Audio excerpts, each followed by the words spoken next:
Hare Krishna. Hare Krishna. Good morning.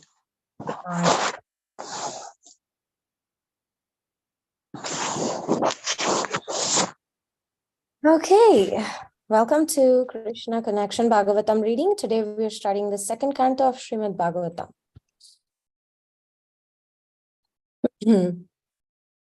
Om Namo Bhagavate Vasudevaya. Om Namo Bhagavate Vasudevaya. Om Namo Bhagavate Vasudevaya. Umagyanatimirandasya jnananjanashalakaya chakshurunmilitam jena tasmai shri gurave namaha. Mukakaroti vachalam pangoram gayate girim yatkripa tamaham mande shri guru dinatarinam paramananda madhavam shri chaitanya ishwaram. We're starting the introduction to the second canto of Srimad-Bhagavatam, which is entitled Mysteries of Creation.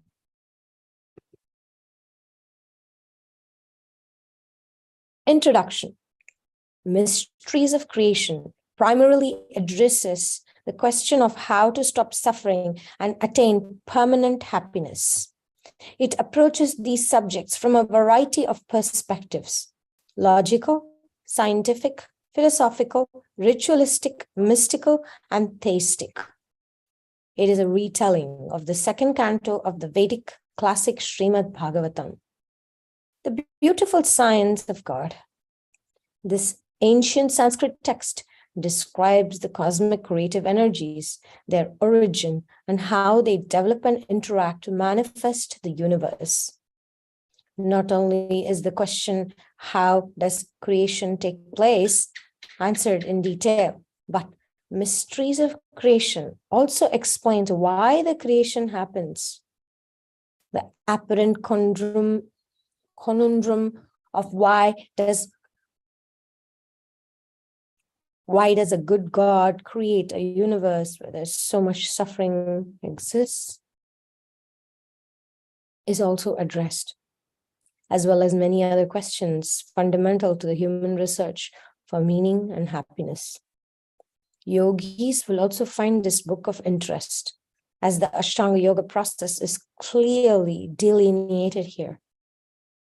Mysteries of Creation presents the enigmatic and codified teachings of Srimad-Bhagavatam's second canto in a fluid and simplified style for all grades of readers. As in our retelling of Srimad-Bhagavatam's first canto, the Sages of Naimisharanya, we have dramatized the text to help the reader visualize both the context and content of this epic treatise. And we have again endeavored to adhere to the teachings of the great saint and scholar, His Divine Grace, A.C. Bhaktivedanta Swami Srila Prabhupada. We have provided references to chapter and verse throughout the book to enable the reader to cross-reference with Srila Prabhupada's authoritative translations and commentaries. We have also once more borrowed insights from another prominent Bhagavatam commentator, Srila Vishwanath Chakravarti Thakur. Mysteries of Creation starts with King Parikshit asking a simple question: what should a person do when approaching death? It can seem surprising why he subsequently goes on to ask many wide-ranging and detailed questions on cosmology, yoga, and theology. Srila Prabhupada explains that Parikshit is asking such questions for the benefit of the other seekers of truth who have an interest in these topics. To help the reader better understand the various disciplines which these seekers followed, we have written a prologue in which we show their views. Appendix 1 also gives further clarification in this regard. Many of the misconceptions about the nature of reality and pursuit of happiness widely prevalent than still exist today. Thus, we are sure that the modern seeker of truth will find mysteries of creation a valuable and pertinent resource. We owe a special debt of gratitude to the contemporary scholar of the Bhagavatam, Suhotradas, whose scholarly explanations of the sixth Vedic school of philosophical thought greatly helped us. We have added a number of appendices in which we give further explanations of complex topics. In Appendix 7, we provide a table which shows how many layers of the conversations within the Bhagavatam sit within each other. There are also extensive notes for those readers who may wish to use this book as a starting point for further research. We have largely adhered to the structure of the original second canto, to the point of keeping the same chapter titles as found in Srimad-Bhagavatam's Srila Prabhupada's great work. However, to make the text easier to follow, we have taken the liberty to restructure the last 3 chapters of the book.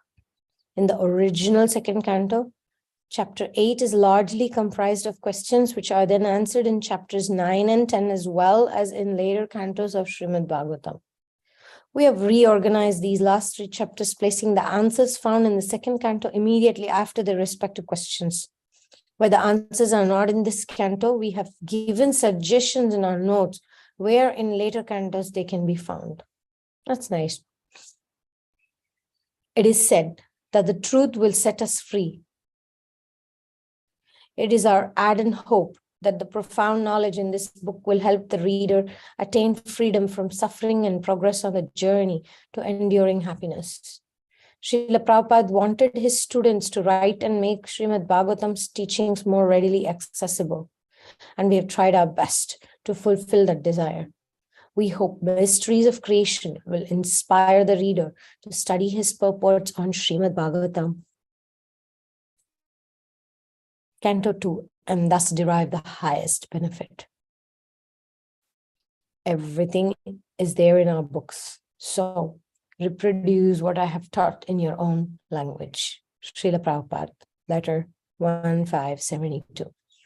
We pray he will be pleased with this humble effort. Om Tat Sat. Jai. I want to say one thing. Usually the second canto of Srimad-Bhagavatam is very difficult for most people to grasp because it's not so much about, first canto is full of stories, the Pandavas and then the Kunti and then Parikshit, this happens in Vidura and the conversation with Dhritarashtra, right? There is a lot of history there. And second canto is very much about cosmology, and second canto is all about the mysteries of creation. So it has been a kind of a tough topic when we do Bhakti Vaibhav and all. To study that topic is feels a little dry. And that's why I chose this book, The Brilliant Sun Retelling of Srimad Bhagavatam, because he explains it in a very creative way that it will stick to our minds. And it's very important, imagine a person dying, the verge of death, yes, few days left. And Parikshit Maharaj is interested in these because he wants us to understand. He wants the people who are willing to know God. We need to know what God does, how God creates this universe. So I hope you enjoy this canto. Can we have a volunteer to read the prologue, please? Yes. In a vast prologue, in a vast grove surrounded by tall peepal trees sat 88,000 sages. They had congregated in the sacred forest of Naimisharanya for over 70 years, seeking a solution for the terrible sufferings of the Kali age. After the leader, Romaharshana, had died ultimately, his son Sutta was selected to replace him. Sutta had decided to go in search of answers that might help him execute his momentous responsibility. He had returned from his long journey the previous day with the good tidings that he had indeed discovered a means by which they could save anyone who accepted their help. After resting the night, Sutta addressed the sages. He told them how he had chanced upon a historic conversation between the world's Emperor Parikshit and the illustrious sage Shukadev Goswami. Parikshit had been cursed by a Brahmana boy to die in 7 days. On hearing about the curse, he had immediately left his kingdom and gone to the bank of the river Ganges to fast and pray until death. There, many esteemed sages had come to counsel him, amongst whom was Shukadeva, a great devotee of Krishna. Since Parikshit was also an exalted devotee, Shukadeva agreed to reveal to him the highest spiritual truths. Sutta assured his companions that the knowledge was so powerful it could enable one to overcome all material sufferings, including death. Then he began to faithfully repeat all he had heard. By the time Sutta had finished describing the history of Parikshit and Shukadeva and how their meeting had come about, the sun had reached its zenith. To escape the midday heat, the sages adjourned until the afternoon. They repaired to the nearby river, where, waist deep in the cool waters, they chanted their midday prayers. Some of them performed various yogasanas, and others foraged for wild fruits. Still others relieved those ascetics who had been tending the sacrificial fires throughout the morning. Scattered here and there in shady spots were clusters of 3 or 4 sages discussing what they had heard during the morning. In the late afternoon, they reconvened. Sutta began to describe the conversation between Parikshit and Shukadeva. Arriving at the banks of the Ganges, accompanied by several court brahmanas, Parikshit resolved that he would abstain from food, drink, and even rest until death. He was determined to use every remaining moment of his life remembering Krishna. Whenever his mind wavered to thoughts of his family or kingdom, he resolutely brought it back to Krishna. The gods, aware of Parikshit's decision, continually scattered flowers over the earth and beat celestial drums in his honor. As he sat like a great mystic in meditation on the bank of the Ganges, numerous sages and their disciples arrived there on the pretext of a pilgrimage. Great devotees like Vasishta, Parasara, Vishwamitra, Pipalada, Devala, Parashurama, Artishena, Maitreya, Vasudeva, Narada, and many others flew in through the airways by their mystic powers. They knew that saints of Parikshit's caliber rarely appeared on the earth. Knowing he would soon return to Krishna's personal abode, Goloka, they were eager to see him before his departure. Powerful ascetics like Gautama, Chavana, Utatya, Indrapramada, Idhamavahu, Medhatiti, Bharadvaja, and Saradvana also arrived, desiring to assist Parikshit to attain salvation. Each of them was accompanied by many disciples. Thousands of celestials had retired saintly kings also arrived. Amongst the arrivals was Sutta. Parikshit greeted the sages by bowing his head to the ground before them. He thanked them for coming and praised their magnanimity. When they were seated, Parikshit said, "Trustworthy Brahmanas, please tell me what I should do now. Indeed, tell me of the highest duty of everyone in all circumstances, and specifically of those about to die." Narada strung a gentle melody on his veena. "My dear king, simply relish singing Krishna's holy names." Narada, let us be a little more philosophical at this critical moment, chided Gautama. It behooves us to answer this important question thoughtfully, with reason and evidence. That's so cute. By the way, how many of you prefer that we go to the appendix and read the context? And how many of you prefer that we read the appendix like we did with the first canto at the end?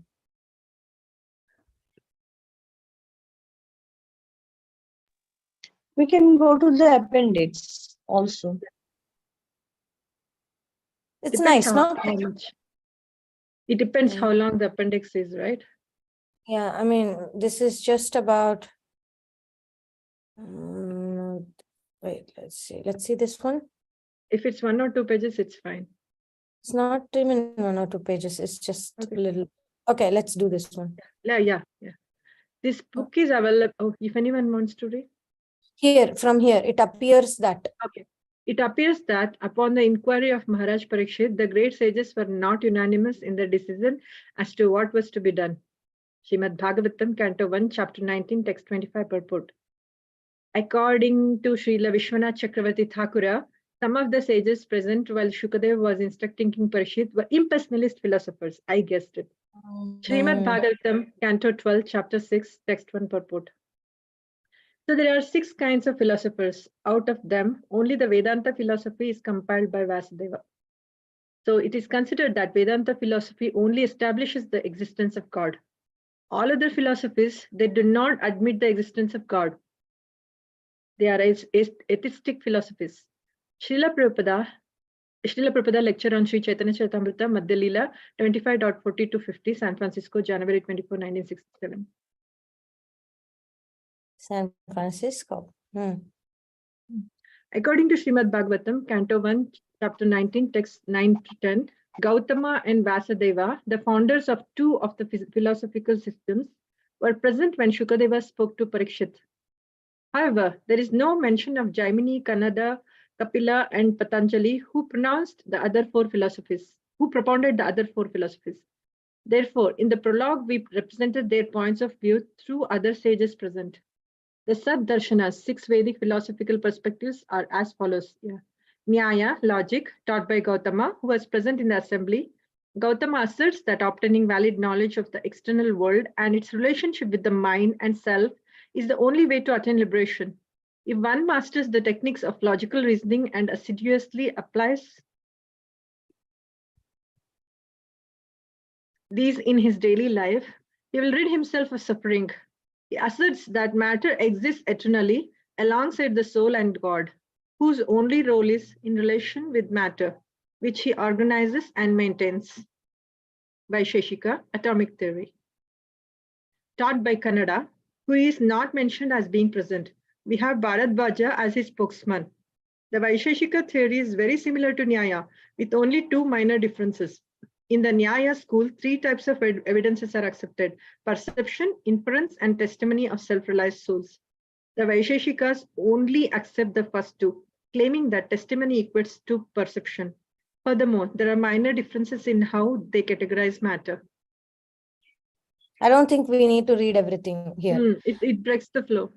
Yeah. So basically there are 4. Okay. These 4 are Nyaya, Vaisheshika, Sankhya, and Yoga. Okay. This Yoga, I think you all know a little bit. So there, basically what we need to do. Oh, there is also Karma Mimamsha. There is Vedanta. Like that. There is a lot here. So we can go back to the reading. So it is said that only Vedanta talks about God and his existence. All other philosophies are atheistic. Exactly. Thank you. Now, the point is,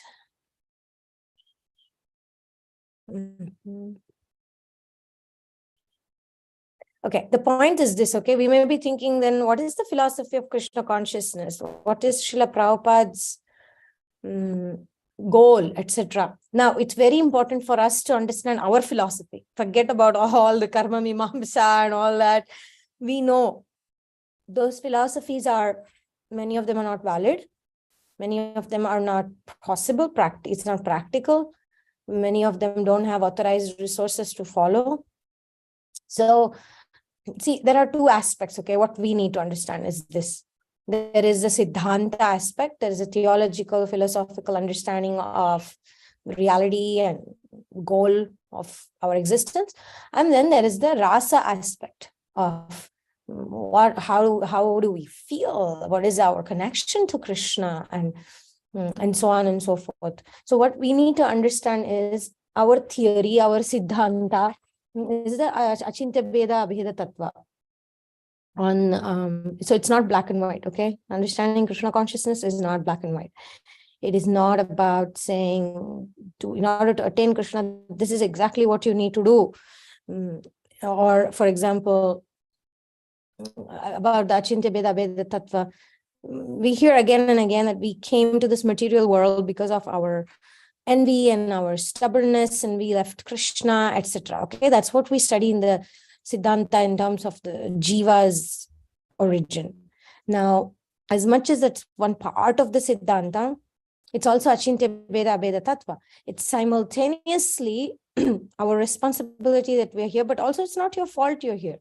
It's not at all your fault that you're here in this material world, rotting, rotting in these material desires. It's not our fault.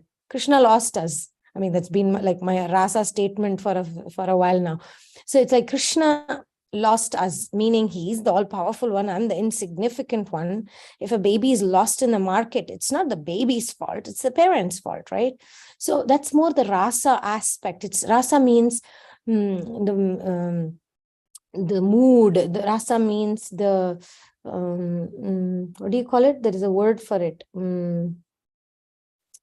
Mellow.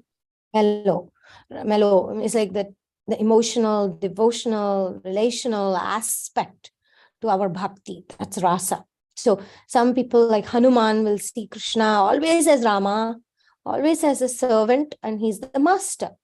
Some like the gopis will always see Krishna as the lover. Okay, that's the rasa aspect.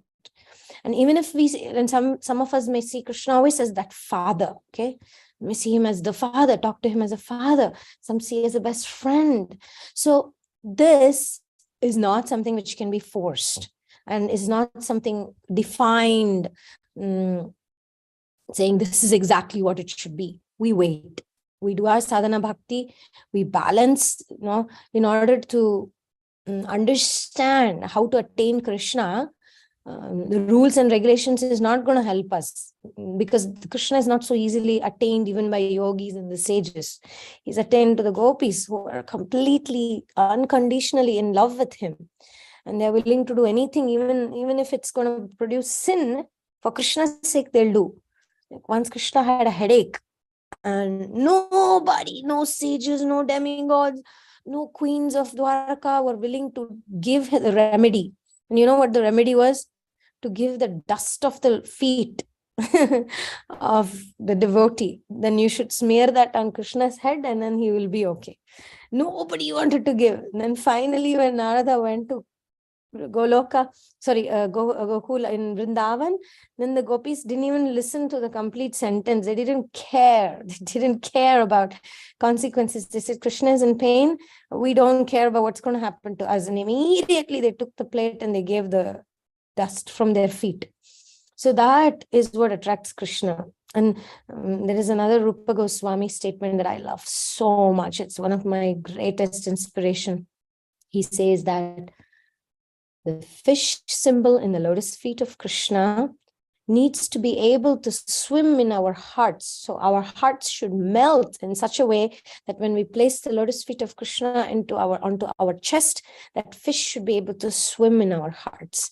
And there's also Bhaktivinoda Thakur's song, Bengali song, about the desire for the holy name. And he does say that Hridaye Sanchar, Kripa Bhale Hobe Hridaye Sanchar. So by the mercy and the mercy and the grace of the Lord should be able to swim in our hearts, which means our hearts needs to melt. We cannot be like stones and rocks and ascetics and yogis and about rules. We need to actually be surrendered helplessly, hopelessly, vulnerably to Krishna, like a baby who's crying to Krishna. See, a baby is not crying in a perfect way. It's not saying, Mama, can you please feed me food? I'm hungry. No, it's screaming and shouting and pooping and peeing and doing all sorts of things in a very disrespectful, selfish way. But what does the mother do when the baby does that? Immediately pays attention.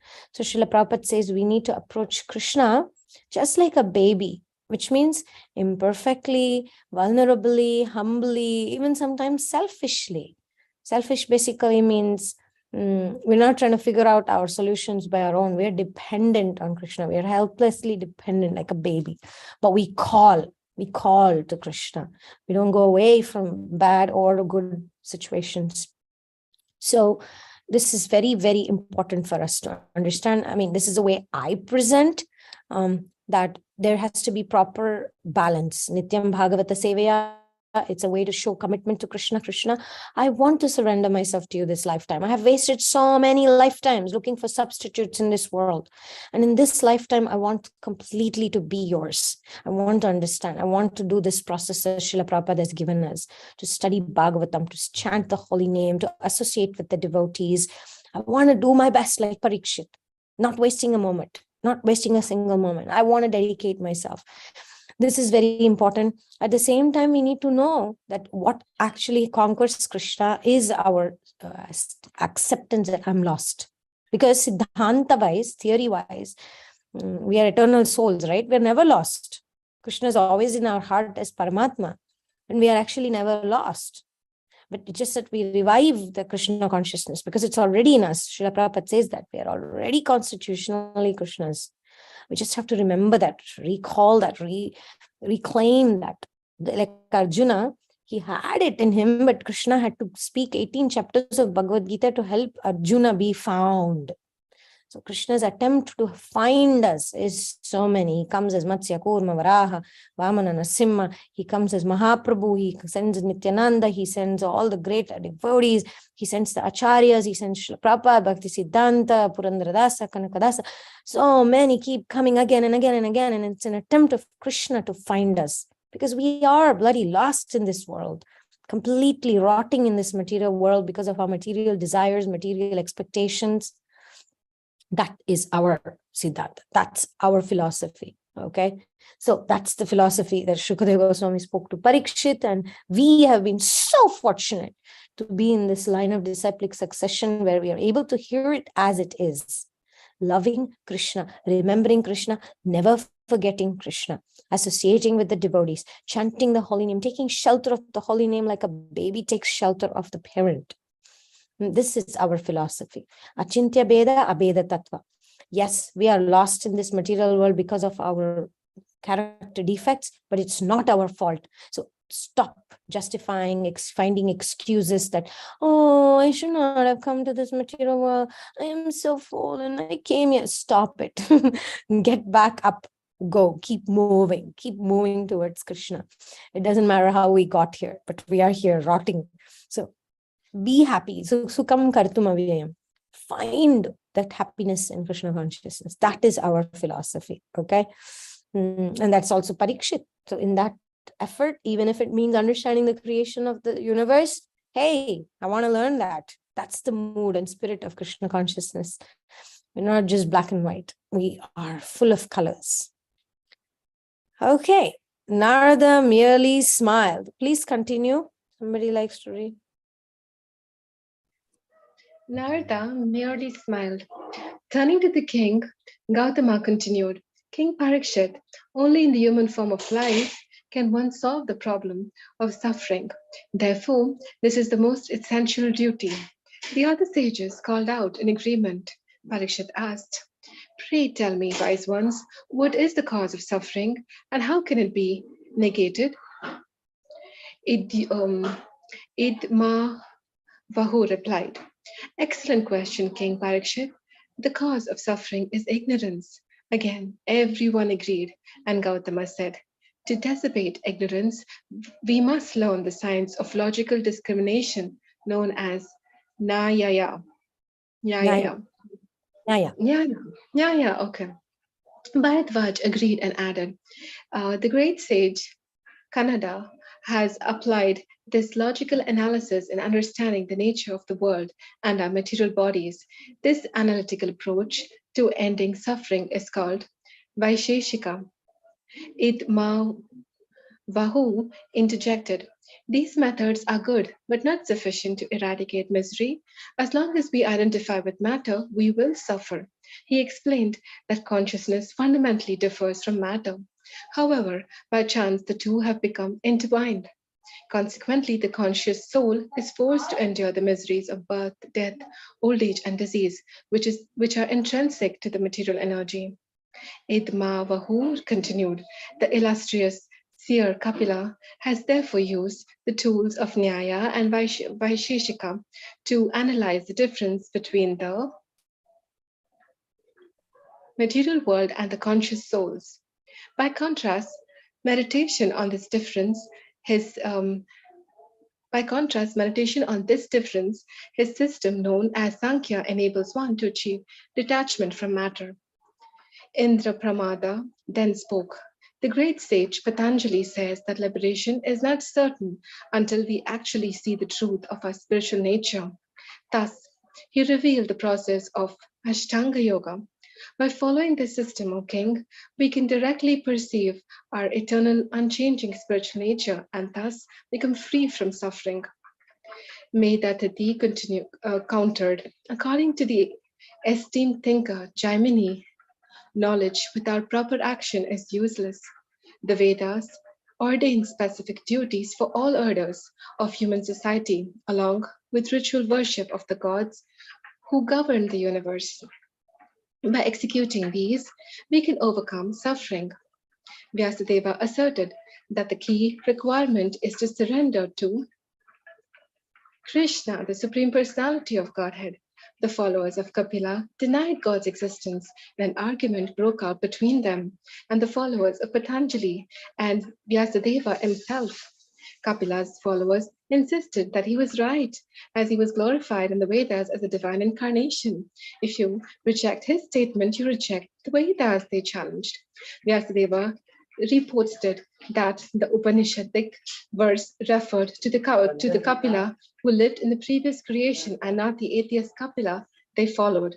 Furthermore, he said, it is irrational to state there is no God. If this is true, what is the origin of material nature and the spirit souls? Gautama replied to Vyasadeva's challenge.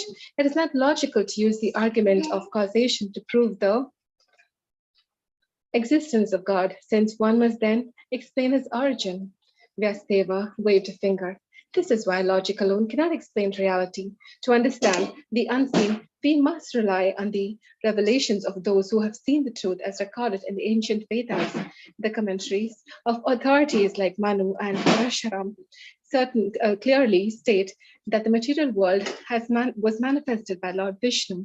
Indeed, he is both the efficient and material cause of the universe.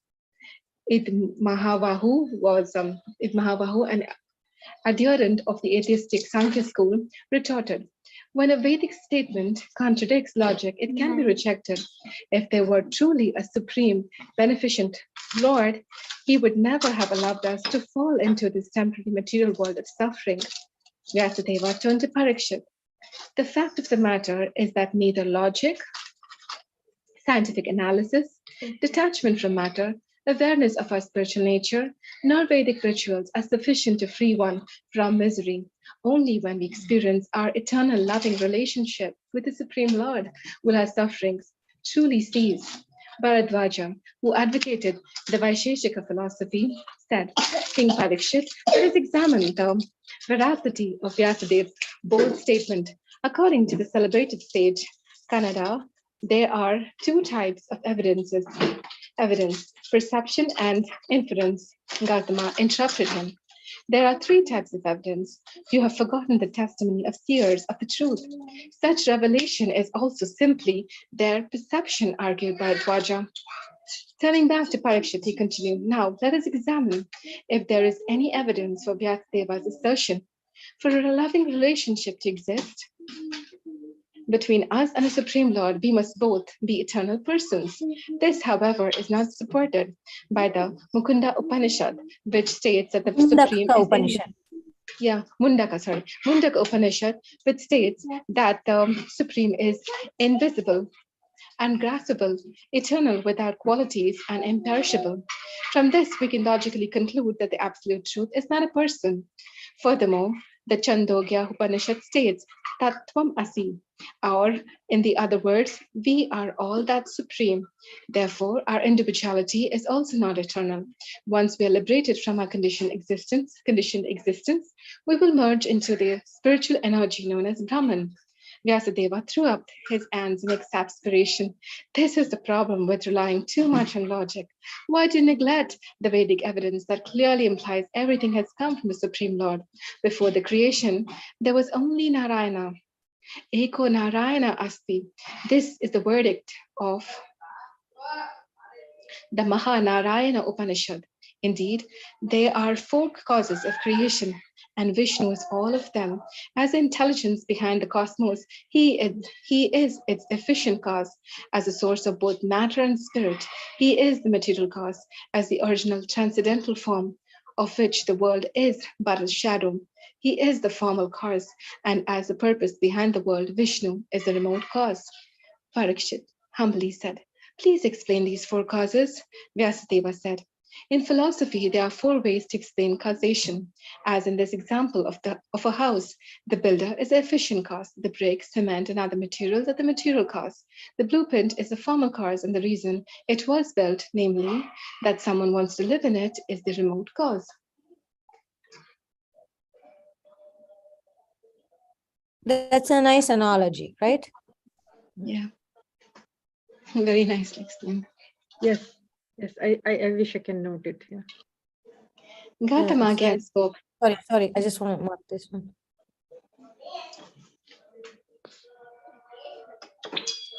Please continue. Gautama again spoke. Gautama again spoke up. "My dear king, Vyasadeva's opinion is not only illogical, but it also completely opposes the verdict of the eternal Vedas." "How so?" asked Parikshit. Gautama said, "If Vishnu is the material cause and thus the substance of both the material world and its living beings, then that would make him, the souls, and the creation one and the same. This contradicts the Shvetasvatara Upanishad, wherein Varaha the Upanishad. Shvetasvatara Upanishad, Yeah, wherein the Shveta. body is compared to a tree, while the living being and the Lord are compared to two birds within the tree. This means they are three realities: the body, the individual souls, and Vishnu. Vashishta said, "That is true, Gautama, but because Vishnu is the Supreme Lord, he can inconceivably be the basis of everything while maintaining his own separate identity. The original Kapila, who is glorified in the Upanishad, states that liberation only comes when we become attached to him, the Supreme Personality of Godhead. Ratam va pumsi muktaye." Therefore, Vyasadeva is correct. Followers of Vaisheshika, as well as the atheist Kapila, Patanjali, and Jaimini, argued that even if this is true, Vishnu is merely a temporary manifestation of Brahman. For some hours, they argued back and forth. Gautama and the Vaisheshika adherents insisted that to gain freedom from misery, we must understand the nature of material existence, including time, creation, and the atomic structure of the universe. Indra Pramada and the followers of Patanjali argue that only by realizing the self through the scientific process of Ashtanga can we solve the problem of suffering. Medhatati and the followers of Jaimini emphasized the critical importance of right action and ritual worship. Vyasadeva and the other devotees maintained. Yeah. We can pause here, and then tomorrow we'll continue from Vyasadeva and other devotees. But what is important for us to understand here is, see, there are differences, arguments. Different people will have different opinions. Until Shukadeva Goswami comes, nobody shuts up. So this is the nature of this material world. There is always a difference of opinion. And that's why we need to take shelter of the Lord to give us the next right step. We cannot sometimes figure out everything, ultimate things. What should be my life goal? What should be my career? Who should I marry? When should I marry? All these kind of different dilemmas in our life. We should try to focus on here and now and keep asking the Lord for the guidance. In all this discussion, oh, I think this and this Upanishad and that one and Manu Samhita and the other Samhita, and we can get completely lost. Also in this world, there are so many people with so many philosophies and yoga and how you can become successful, how you can manage your brain in this way, and how you can, there are so many things, that so many theories, right? But human life is limited, and the perfect way of perfection is through faith, having faith in the Lord. And then whatever comes, we learn that lesson. And we don't depend on the intermediaries. You remember? We don't become dependent on the mediators. We focus on Krishna. We don't separate the people who have been sent, whatever we may be learning, right? We may be learning some skill, how to control your mind. We don't become dependent on that. Never, ever. That's just a little thing. We don't separate Krishna. We focus on Krishna. Okay, let's see some comments. Yeah, okay. So Vilas Manjari was speaking earlier about the previous verse is Krishna is unapproachable to the materially exhausted. Yes, beautiful point. We need to go humbly to Krishna. If we say, I've got my life together, I know how to control my mind, I know how to do my sadhana, I think I've got everything set. If we go with that mood, Krishna will say, good luck. See you next lifetime. No, Krishna likes he has all the time in the world, so he's not in a hurry. Sankhya, Ashtanga, Karma Kanda, Bhakti, Karma Kanda, or Dharma, Artha, Kama, Moksha. I don't understand that point. I mean, we concluded, na? Some explain that through understanding the material nature, Exactly. and that is Sankhya, and some argued that through Ashtanga Yoga, like, through realizing the self and the super soul, that we can become liberated. That is Ashtanga Yoga. And then some say the action, not just the acting on the knowledge, which is Dharma, Artha, Kama, Moksha, right? And then Vasudeva is like Bhakti Yoga. That's why. Exactly. Yeah, we are in that line of Bhakti, because that's how we take shelter of the Lord. We don't take shelter of our intelligence. We don't take shelter of karma, nothing. We take shelter of the Lord. And that's the beauty of Srimad-Bhagavatam. Yes, Taruni Radha. Yeah, I had just I had this question while reading. They were arguing like, Kapila is the God, is the incarnation of God, and so we have to listen. And they were talking about, yes, this is the atheistic Kapila. And then we have Vyasadeva, who's incarnation of God himself, Krishna, right? And then why don't they say that, yes, Vyasadeva, he's incarnation of God, whatever he's saying about bhakti and devotees and everything, right? That is the right one. Why they never thought about it like that? Well, I don't know. Maybe sometimes in that current moment, they were not aware. Like even Lord Chaitanya Mahaprabhu, of course, he's Channa Avatar, Gupta Avatar, nobody knew. But during the presence, Vyasadeva was present there. They had to face him, right? Kapila I don't think he was present there, right? It says that he was not present there. Yeah, right. That's true. That is, his followers were speaking on behalf of Kapila. That's right. Yeah, so Vyasadeva is there. He's not going to say, hey guys, listen to me. I'm the incarnation of literary incarnation of Krishna, He's not going to say that. In fact, probably Vyasadeva is going to write the Srimad-Bhagavatam, right? He's also, he's going to write the whole philosophy again. I think his glories are yet to be manifest. Vyasadev's full manifestation as the literary incarnation is about to happen. I mean, probably this discussion is also a crucial one. It is a crucial one towards that, All this happens and then he's writing. Correct. It's true. And, until things are done, people are not glorified. At least Vedic system is you wait for the person to demonstrate their ability first. Yes, there are other stories in Srimad-Bhagavatam when Prithu Maharaj was born, etc. They do say like, oh, he's going to do that, he's going to do this, and Prithu Maharaj at one point stops all the people and says, excuse me, wait a minute, I'm just born. Let me do all this thing, then you can glorify me. So I like that part so much, actually. I like that verses where Prithu Maharaj says, hold on. Give me chance to do all those things, then you can glorify me. So good that Vyasadeva has still not been, they're not easily accepting. All this shows another thing, for Indians, it's difficult to digest, but I'm telling you this. Sometimes especially women, it's hard to differ for us. We like to kind of go along. We want to find something authoritative, follow. It's hard for us to express. But here, if Srila Prabhupada would love devotees when they ask questions during Srimad-Bhagavatam class. He used to love Jaipatak Maharaj, sometime he didn't come to the class and he says, where is Jaipataka? Because my Guru Maharaj, Jaipatak Maharaj, he used to, as a brahmachari, he used to ask a lot of questions during Bhagavatam class.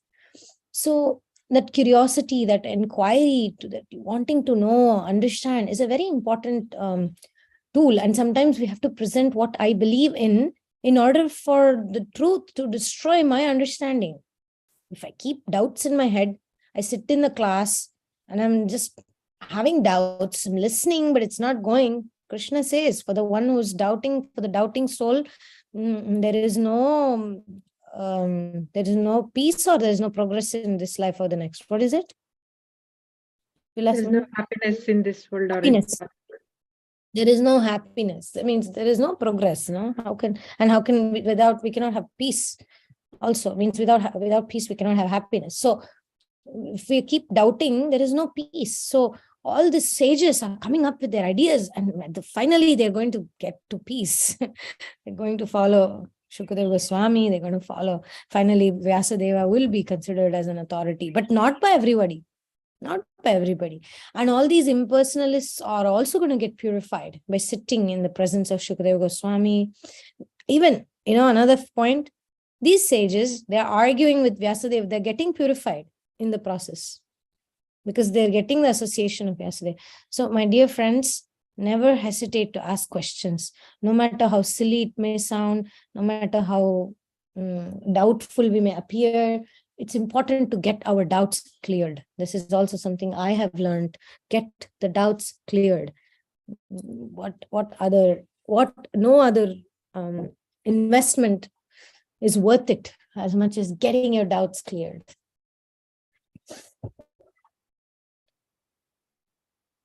My teacher in school, what she was the English teacher, like that. Yeah, she used to say, it's better to be a donkey for like a minute than to be a donkey throughout our life. She used to always say that, then like.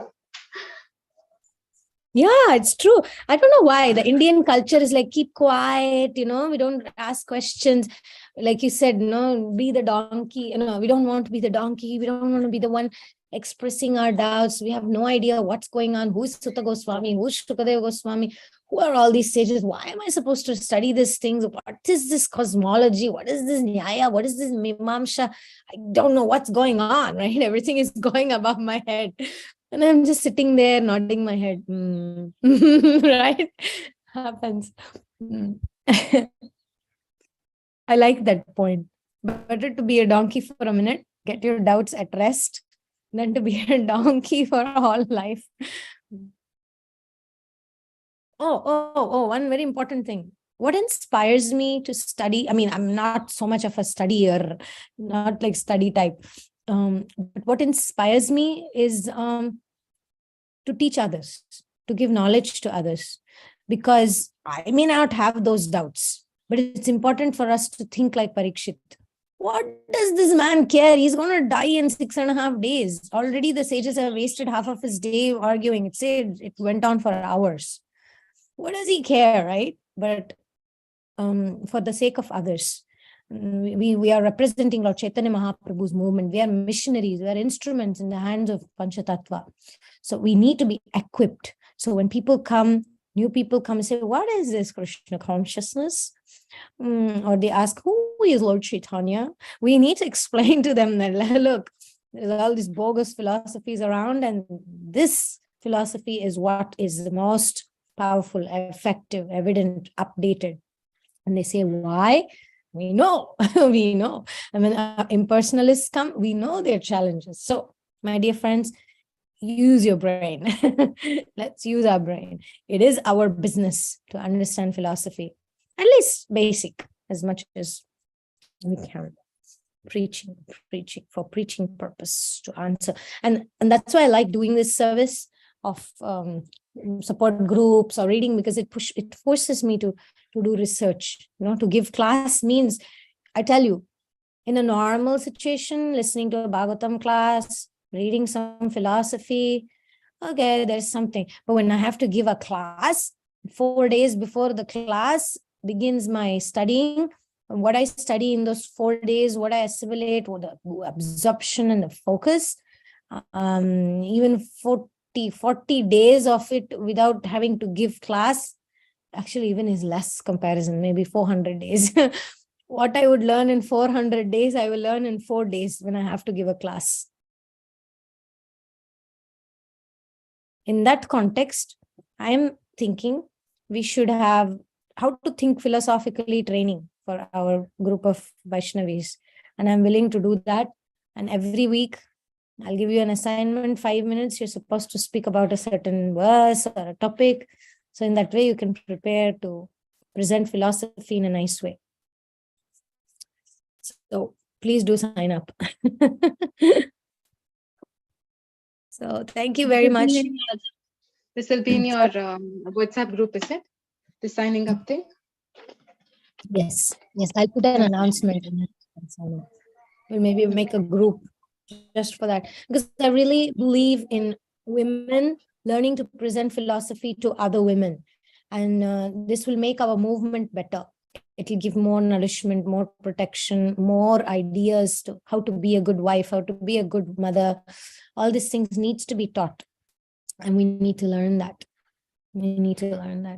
I wanted to say the verse which Bhakti Charan Maharaj quoted when I asked this question. Siddhanta boliya chitte na karo alas. Like, it suits what you're saying. Siddhanta CC Adi 2.117. Siddhanta boliya chitte na karo alas.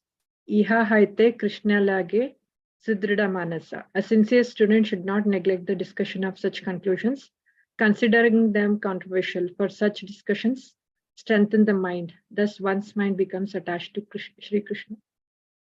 Wow. Yeah, we're not sentimentalists. You understand? Yes, faith, prayer, God is our thing. But we're not just sentimentalists. We like to understand what Krishna is, how Krishna creates the universe, and how he manages and what he believes in. Beautiful. Thank you. So our meditation and affirmation today is this. Let us be open to the knowledge Krishna sends us, remembering Krishna is the origin and the source and the goal. Let us focus all our efforts on let us channel all our energy to focus on understanding Krishna by understanding about him, the creation, and also to pray to the Lord to give us the strength to understand philosophy so that our mind is shifted from our trivial problems to actual reality of Krishna and his actions and activities and pastimes and creation.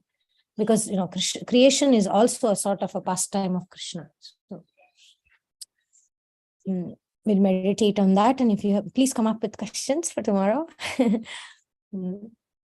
Take care. Hare Krishna.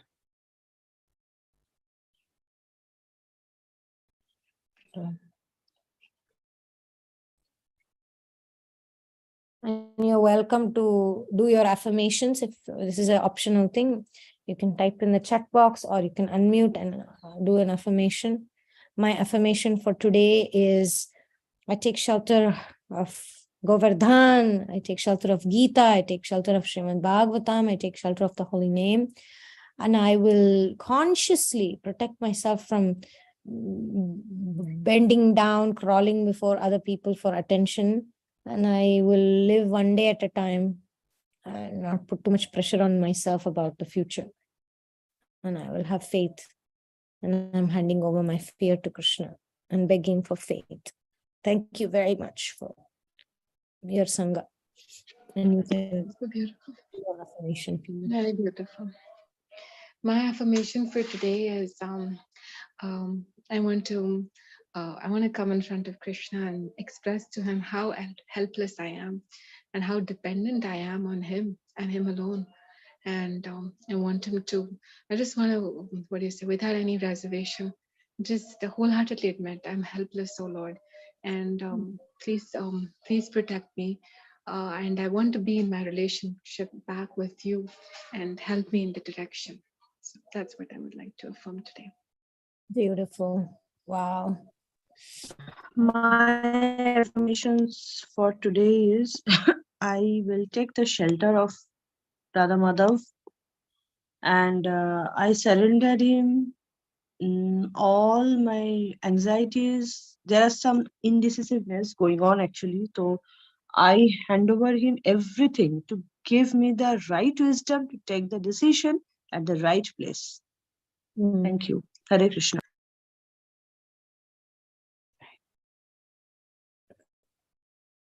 My affirmation is we read that in previous verses, the highest truth is reality distinguished from illusion. And today we read that truth liberates us. So I affirm that I continue my endeavors of staying close to this truth, reading Krishna, who is Jagat Guru, through his scriptures, Bhagavatam and Bhagavad Gita, while begging his mercy to reveal the truth to me. While affirming that just my study itself won't reveal the truth unless he shows his mercy. Hare Krishna.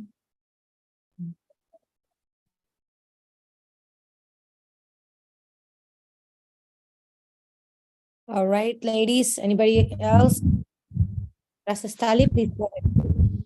Yes, I would like to say that Krishna, he showers all his love on us through the Maha Mantra. So we have to chant very attentively and reciprocate by sincerely chanting his name. And then only our heart will be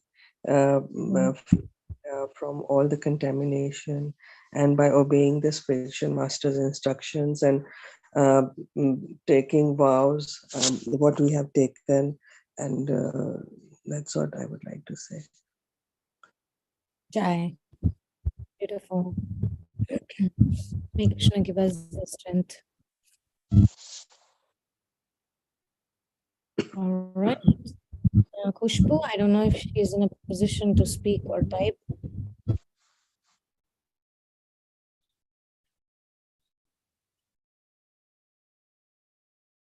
But let us wish and hope that all of us can align to Krishna's will and learn our lessons and find that peace in our heart and the courage to ask our doubts and to keep taking shelter of the Lord in a helpless and vulnerable way, like a baby crying out to the parent.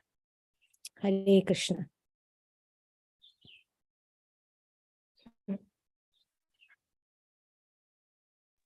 Thank you so much, Hare Krishna, Hare Bol.